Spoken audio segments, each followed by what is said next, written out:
Proses kreatif penulisan puisi berbasis keadilan gender. Puisi perempuan-perempuan perkasa lahir dari pengamatan realitas sosial tentang perempuan-perempuan pekerja yang menjalankan peran ekonomi keluarga. Namun, seringkali luput dari penghargaan sosial. Dalam perspektif keadilan gender, puisi ini tidak sekadar mendeskripsikan aktivitas perempuan, tetapi juga menjadi bentuk pengakuan, pemulihan martabat, dan perlawanan simbolik terhadap ketimpangan. Adapun langkah-langkah kreatif penulisannya sebagai berikut. Pertama, pengamatan realitas gender. Langkah awal dimulai dari observasi terhadap kehidupan perempuan di ruang publik. Dalam hal ini, perempuan yang bekerja sejak pagi buta membawa hasil bumi. Penulis menangkap adanya ketimpangan terkait kerja perempuan yang sering dianggap biasa dan kontribusi ekonomi mereka kurang diakui. Dari sini, muncul kesadaran bahwa realitas tersebut perlu diangkat sebagai suara keadilan. Kedua, penentuan sudut pandang berpihak. Penulis kemudian menentukan perspektif yang jelas, yaitu berpihak pada perempuan. Hal ini tampak dari pilihan diksi perempuan-perempuan perkasa yang mengangkat citra perempuan sebagai subjek kuat dan menolak stereotip perempuan sebagai lemah atau domestik semata. Ketiga, pemilihan diksi yang emansipatoris.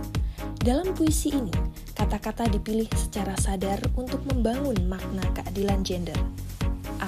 Perkasa merupakan simbol kekuatan dan ketahanan perempuan. B.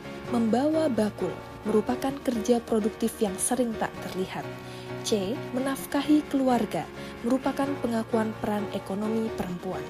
Diksi ini menjadi strategi untuk merekonstruksi citra perempuan secara positif. Keempat, pengulangan atau repetisi sebagai penegasan makna.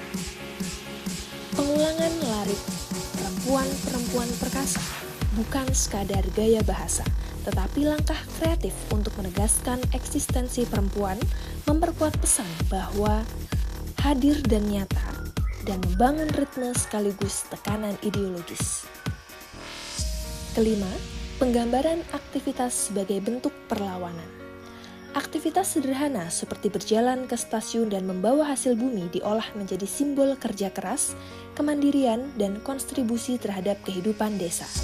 Dalam konteks gender, ini adalah bentuk perlawanan terhadap invisibilitas atau ketakterlihatan kerja perempuan. Keenam, pembangunan makna kolektif. Puisi tidak berfokus pada satu individu, tetapi membangun bentuk jamak. Perempuan. Hal tersebut menunjukkan pengalaman kolektif perempuan, solidaritas, serta memperluas isu dari personal menjadi sosial. Ketujuh, penutup dengan nilai kemanusiaan dan keadilan. Baris akhir, mereka adalah cinta kasih yang bergerak menghidupi desa demi desa. Menjadi klimaks makna bahwasannya perempuan tidak hanya pekerja, tetapi sumber kehidupan. Ada pengakuan moral dan emosional terhadap peran mereka, dan kritik halus terhadap sistem yang sering mengabaikan mereka. Kedelapan, refleksi dan penyelarasan pesan gender. Tahap akhir adalah memastikan bahwa puisi A. Tidak bias gender, B. Tidak merendahkan perempuan, C. Konsisten menampilkan perempuan sebagai subjek yang berdaya.